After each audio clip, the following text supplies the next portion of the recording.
Good evening, everybody, and welcome to this evening's program, Thomas Hart Benton Paints the American West, presented by Steve Sitton with the Thomas Hart Benton Home and Studio State Historic Site. Before we get started, I do have a couple of housekeeping items to go over. This is a hybrid program, so we do have folks both in person and online. So we may be repeating your questions so that everybody can hear. If you are online and you have questions, if you could type them in the chat and I will share them with the group. We also have surveys. I will be putting the link in the chat for those of you online to fill out. We've got yellow sheets for those of us that are in person, but we hope you'll take the time to fill those out and let us know how we did. I also wanted to mention some upcoming programs that might be of interest to folks. We have two programs that are taking place this month for those of you with families or who have an interest in camping in the outdoors. We've got Missouri float trips that will be taking place at several of our branch locations during the month of June, as well as on Zoom on June 17th.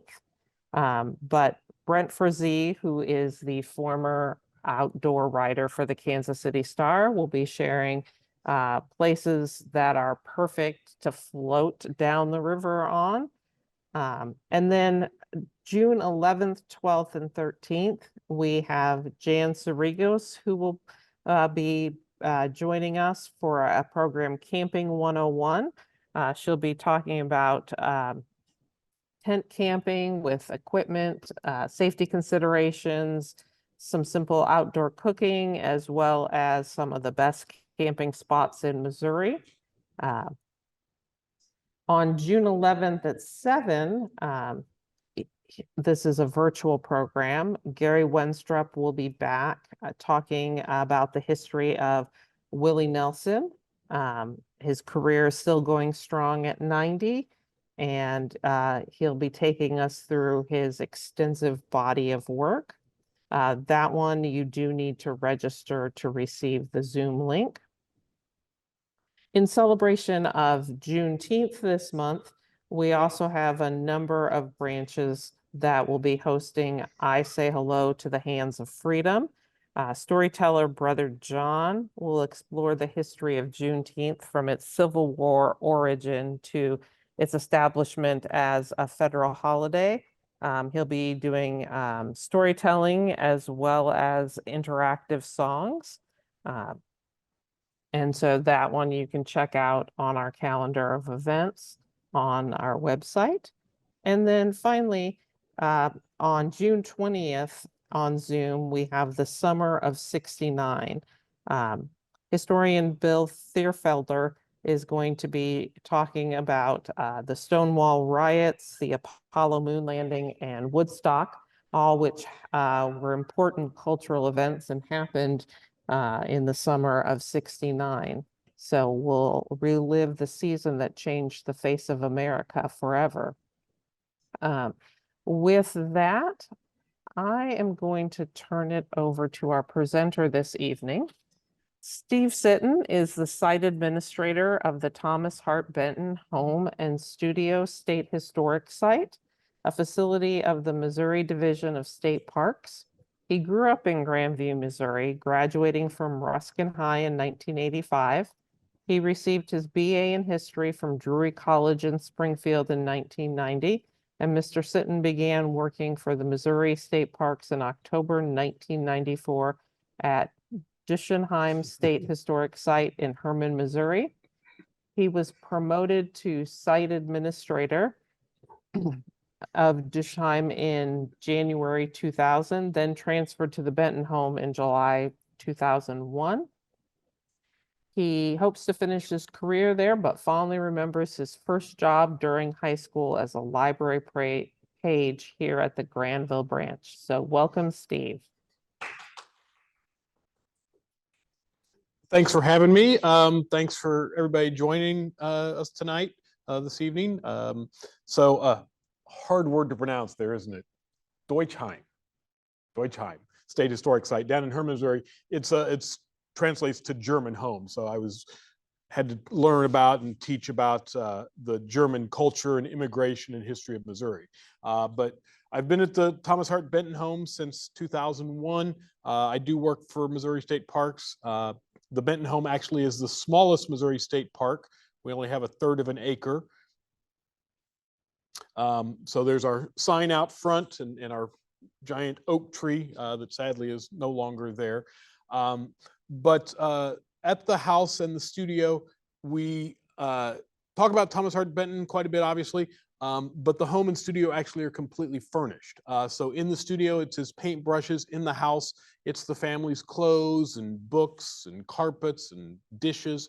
So we really can talk a lot about the whole family and Tom's work habits and their personalities and things like that.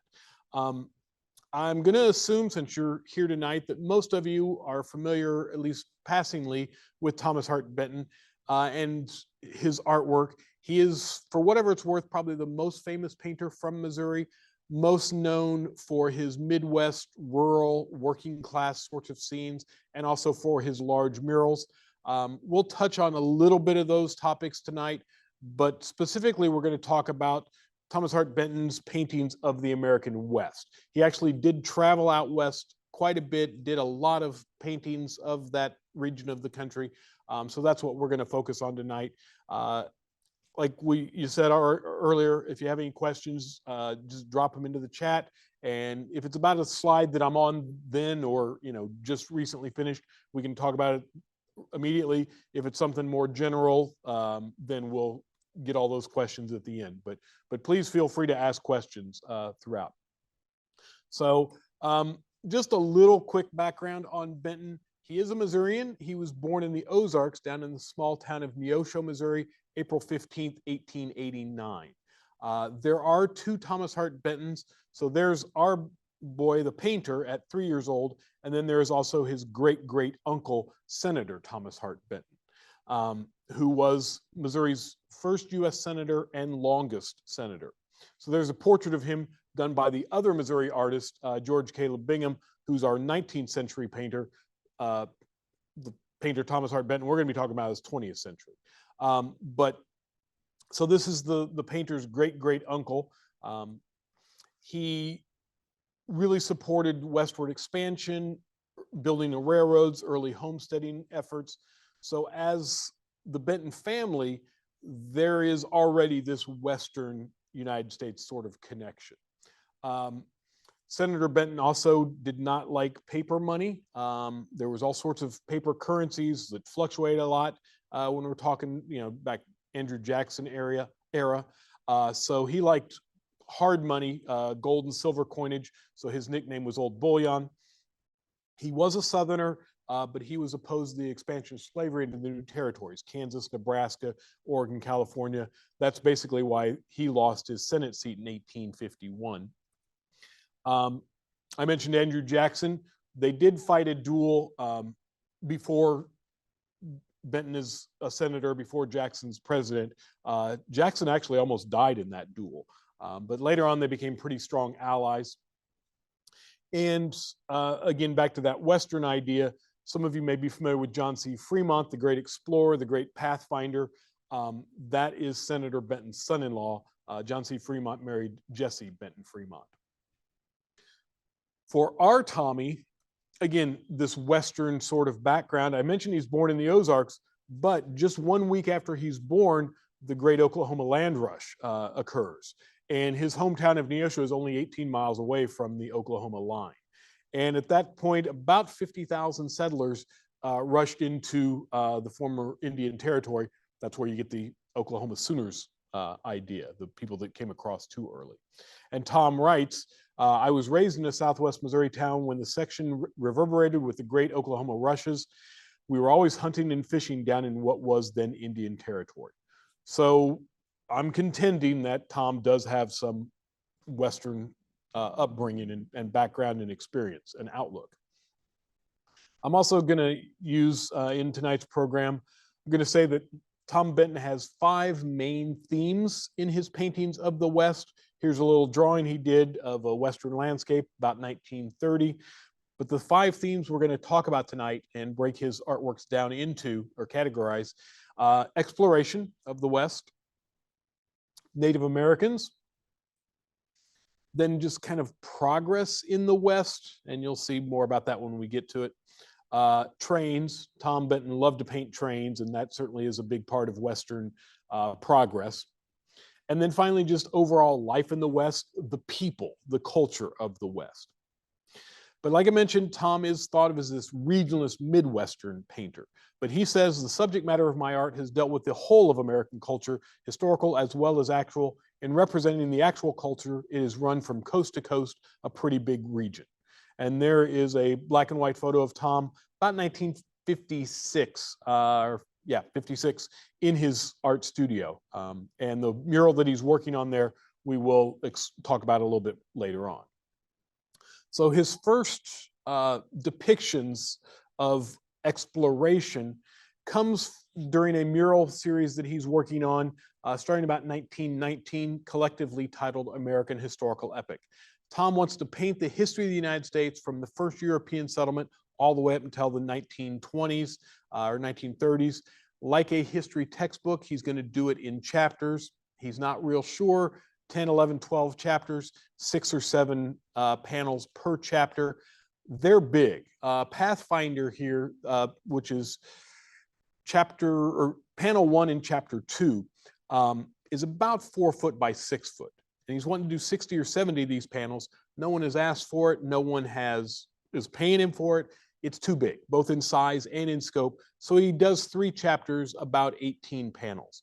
But here in Pathfinder, it's not a specific figure.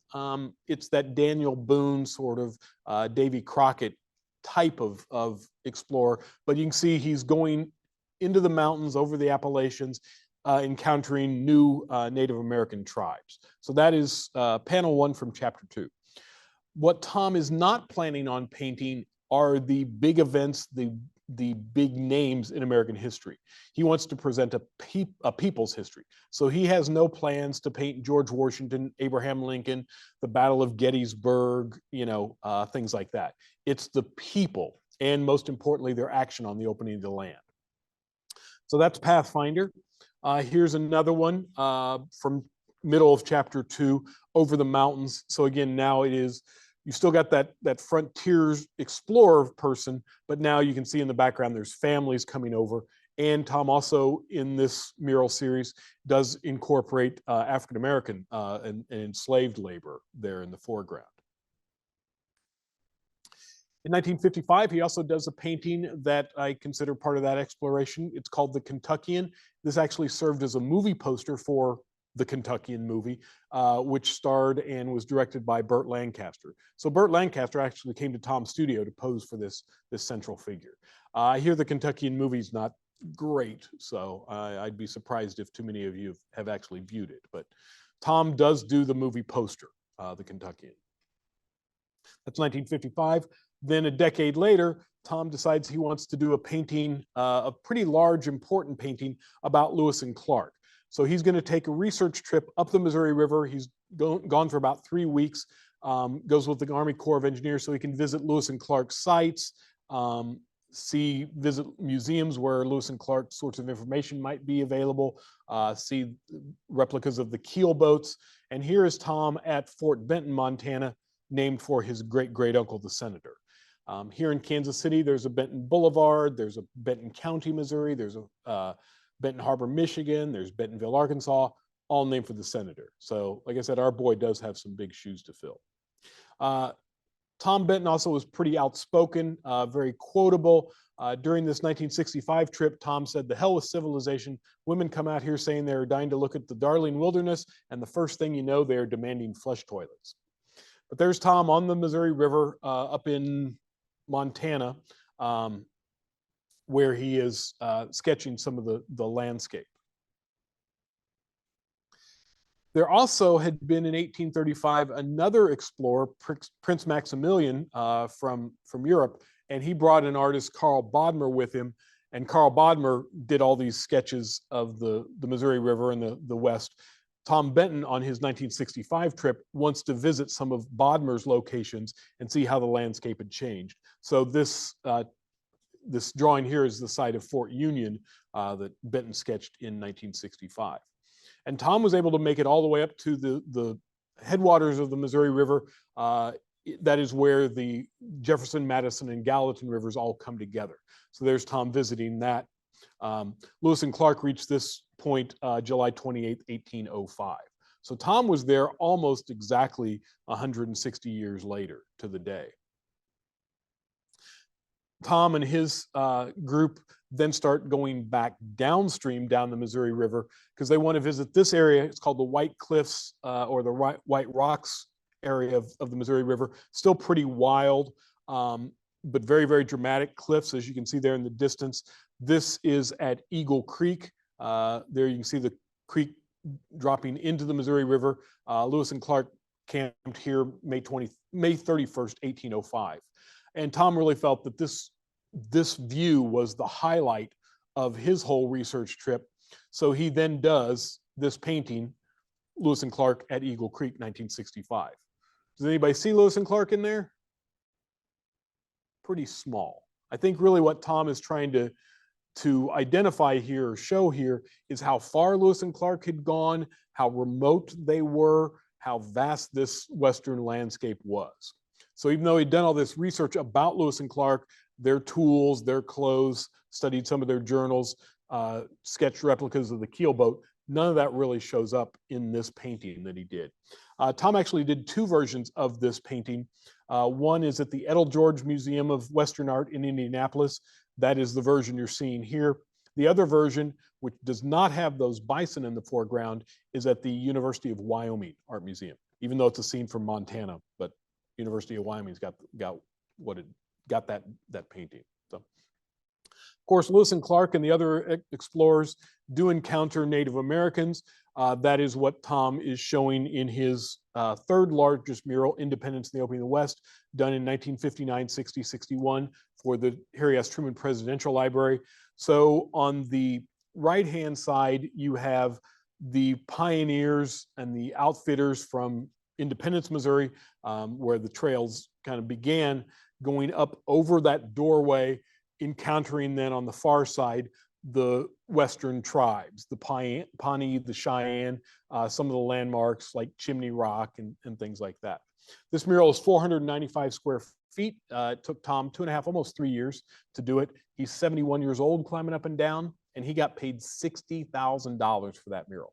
In 1960, a brand new loaded Cadillac was about $3,000. So Tom got a pretty hefty fee for this large mural. He actually said that the Truman Library got a bargain on it. So with his paintings of Native Americans and just lots of his stuff, his landscapes, his people, the early stuff tends to be fairly generic, not much detail. So there's his painting of King Philip in 1922. Again, very hard to identify who this is specifically without the title. There's no accoutrements, no clothing. It's, like I said, very, very generic.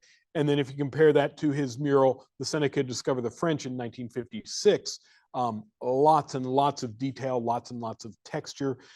Tom, for this mural done for the New York State Power Authority up in Messina, New York, he actually went to Oklahoma to meet Seneca elders and go to museums to see their tools, their clothes, so that this is very specifically a Seneca figures that he's painting. Back to that first mural series, American Historical Epic. Again, this is the last panel in chapter 2. So the first one was Pathfinder, where the colonists, the Americans, are going over the mountains. Now in the last panel of that same chapter, it's the colonists that have gotten established up in Kentucky, in Tennessee, up in the mountains, and it's now the tribes that are being moved and being displaced. So that's kind of what Tom is capturing there in Lost Hunting Ground. And Tom does write, the pioneer West has gone beyond recall, the land is now largely fenced. Just as a side note, Tom Benton actually was an excellent writer. He wrote 2 autobiographies, was working on a 3rd at the time of his death. He also, now that he's gotten a reputation in the early 1930s as a muralist, he is commissioned by the Whitney Museum in New York to do a mural for their library titled Arts of Life in America. So he does the arts of the South, the arts of the Midwest, the arts of the city. And he also does a panel, Indian arts. Again, fairly generic, but you see there in the top corner, the background, an Indian, a buffalo hunt going on. You have some basket or pot making there in the left-hand side as well. Another Native American scene that Tom Benton painted, and something that had fascinated him from childhood, was the Battle of Little Bighorn. So he does in 1943, Custer's Last Stand. This is not my favorite Benton painting by any means. I think it could be much better done. I especially have issues with that horse. It just looks not right. So, but that is something that Tom Benton did decide to paint in 1943. For those of you that are here in Kansas City, you might be familiar with this small mural, Trading at Westport Landing, alternately titled Old Kansas City. This is the Kansas City River Club. It's a private club downtown. What Tom is showing here is why Kansas City is located where it is. Kansas City, for those of you that don't know or don't remember, is where the Missouri and the Kansas rivers come together. There was down there at that confluence, there was a nice stone slab, a landing that was easy to tie up boats and unload. And then you come up the bluffs, and that is where downtown Kansas City is. The Kansas City River Club sits pretty much up on that same location. So you look out the window of the River Club while you're looking at this mural, and that is kind of, you can picture that same landscape. Tom kind of does this one chronologically, almost a little bit in reverse. So here is, again, that pioneer figure on his mule out exploring, heading west. And then now you've got the traders trading with the Native Americans. Then over here you have a family in the covered wagon. Then in the middle ground is a wagon coming up out of the river. And then in the background is actually a steamboat landing at Kansas City, where Kansas City is coming. So unfortunately, the Kansas City River Club is a private club, so most people don't get to see this mural. But back to that research idea as well, Tom writes, if I make a tiny error in an Indian's headdress or a rifle, people come down on me like a ton of bricks. They never criticize the artistic quality one way or the other, but the historical detail must be absolutely accurate. So for his mural of the Truman Library, here are some of his sketches he did of clothing. The small portion is a woman's dress. He even writes notes on there on the bigger picture in the bottom right-hand corner. He says, look for Hawken rifle. That was a brand of rifle, a type of rifle that a lot of the trappers carried and used. So Tom is making notes to himself, go research that so you can see what it looks like so you can put it in the mural. He also has this really nice detailed drawing of a Cheyenne warrior with a pelt across his lap. And then in the mural that Tom's working on for the Truman Presidential Library, there on the left-hand side, you can see that same warrior.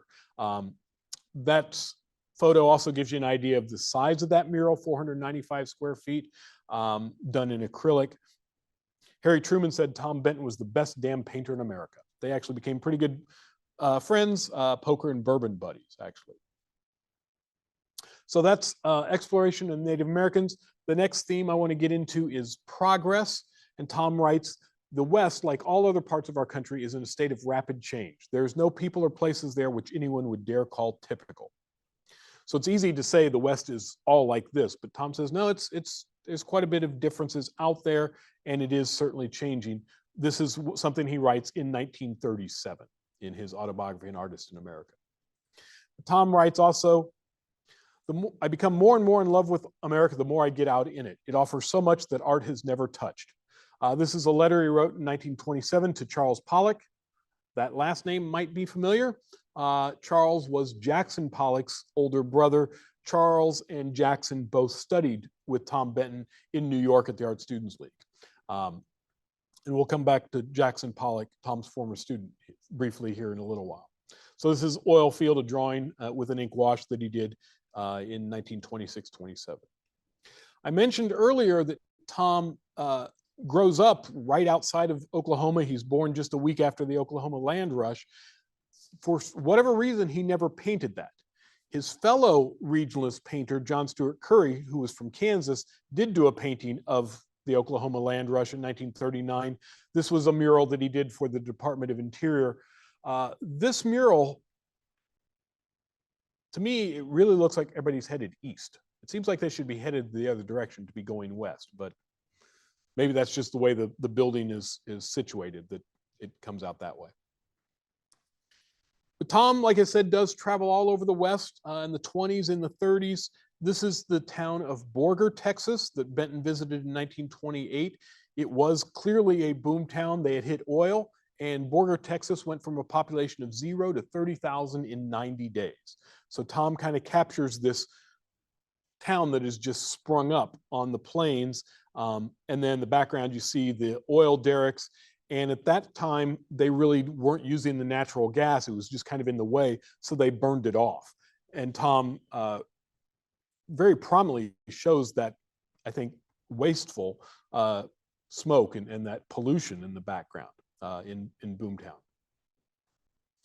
For his another mural he does in 1930 called America Today, done for the New School for Social Research. Again, just like Arts of Life in America, he in the panels shows the different regions. So it's the Deep South, the Midwest, the cities, the rivers, and here is the changing West. So in the top corner, he has kind of the old West, the lonely cowboy out on the plains or out on the desert with the herd.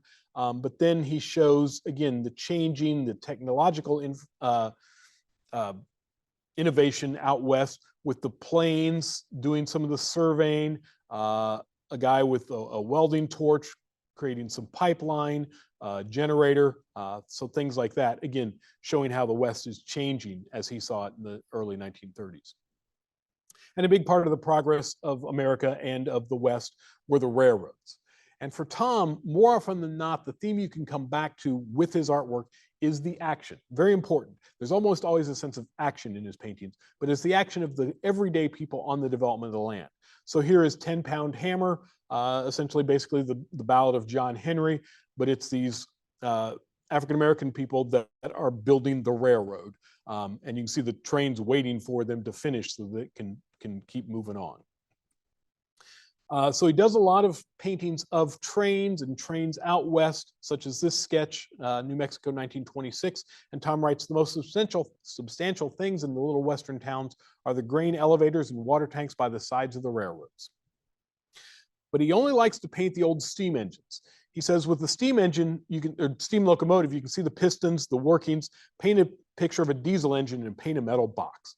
And so here, especially in Going West, you can see the movement, the energy, the rushing forward motion of this train. It almost looks like it's leaning ahead.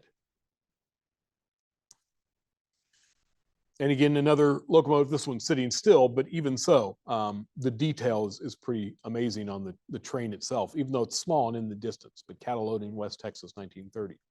And then his big mural for the Missouri State Capitol, he includes a scene of Jesse James, and here is the James gang robbing a Chicago and Alton. You can see there on the side of the locomotive, the C&A, but robbing that train. And then they're also doing a bank robbery in the background. So it's kind of a composite of the James gang and Jesse James. And then now we're going to get into kind of the final theme, just general life in the West. So a drawing of western Nebraska, again, a rancher with his horses, shutting the gate there. And Tom asks in his autobiography, where does the West begin? And he says it's strung in a zigzag pattern up and down the 98-degree line. And he says out there, the air becomes clearer, the sky bluer, and the world immensely bigger. We already looked at Indian arts for his Arts of Life in America. He also does Arts of the West in 1932. So again, you have the bronco busting back there. There's a horseshoe game going on back there. The people playing poker, that's kind of a Western trope. And then the musicians. This guy playing the harmonica, that actually is Jackson Pollock, Tom Benton's former art student. Tom also does a really cool thing in this mural panel, back to the poker game. So you can see these two guys playing, and then there's a third person playing. That is actually us. Tom has inserted us into that painting by just showing our hands, and we get to see the cards that we've been dealt. Tom Benton got $1,000 for this mural in 1932. That kind of covers the expenses. It wasn't a great payday, but it did get him a lot of attention.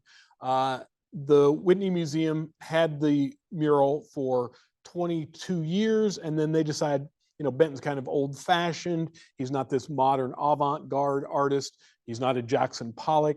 So they decided they didn't need this Arts of Life in America mural anymore. So they sold it to the New Britain Museum of Art in Connecticut for $500. The Whitney Museum actually lost $500 on the deal overall.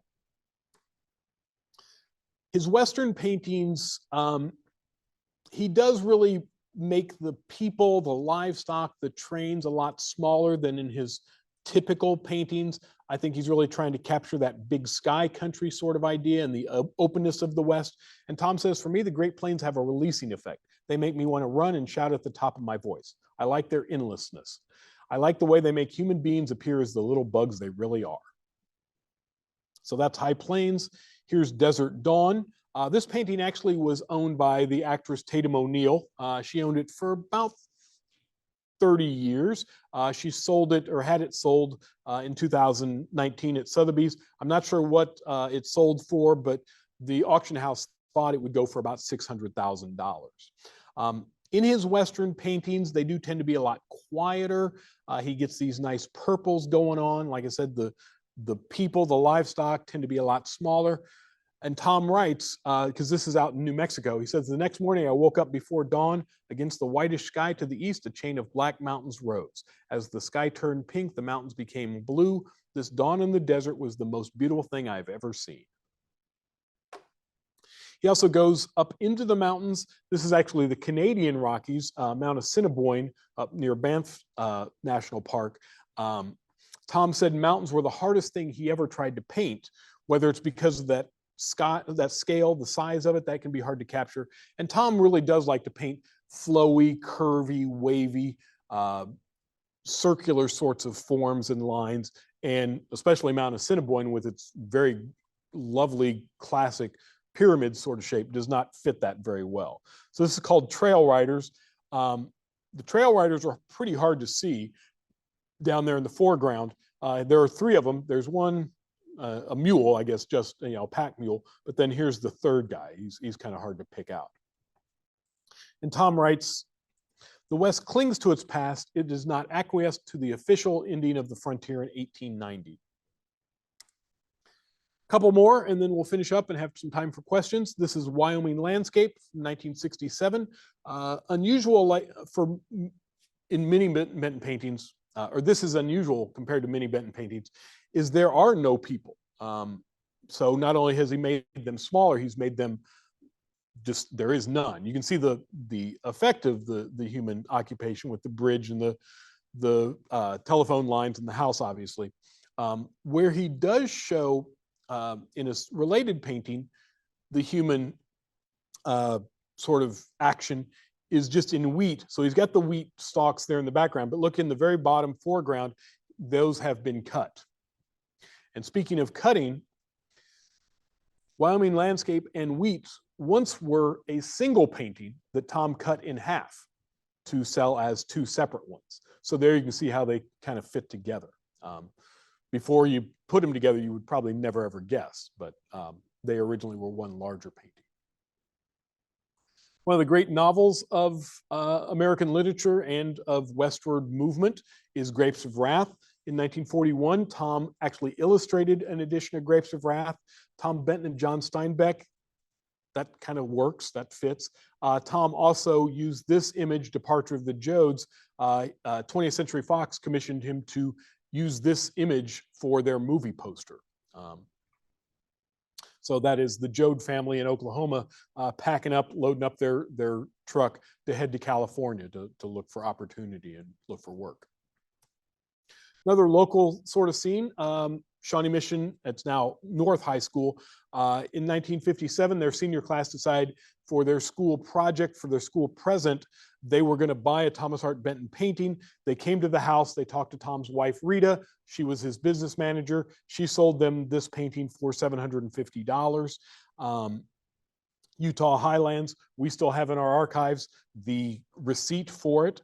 The painting is now at the Nelson Art Gallery, Nelson Atkins Museum of Art here in Kansas City.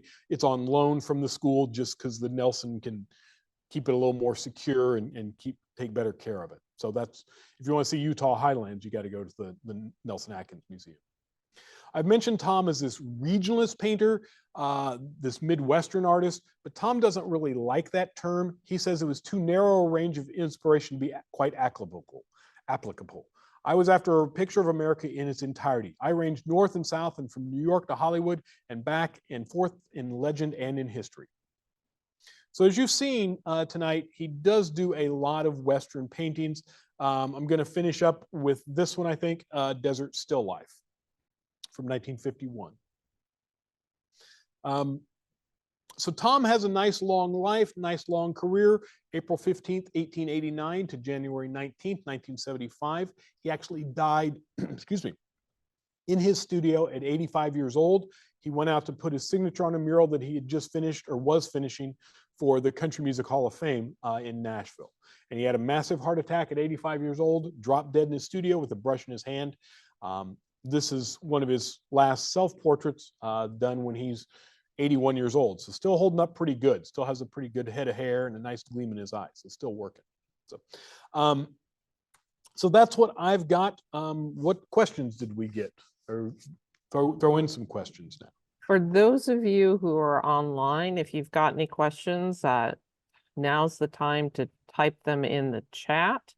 I've also dropped in the link to the survey for tonight's program, so we hope you'll take a moment to fill that out at the end of the program.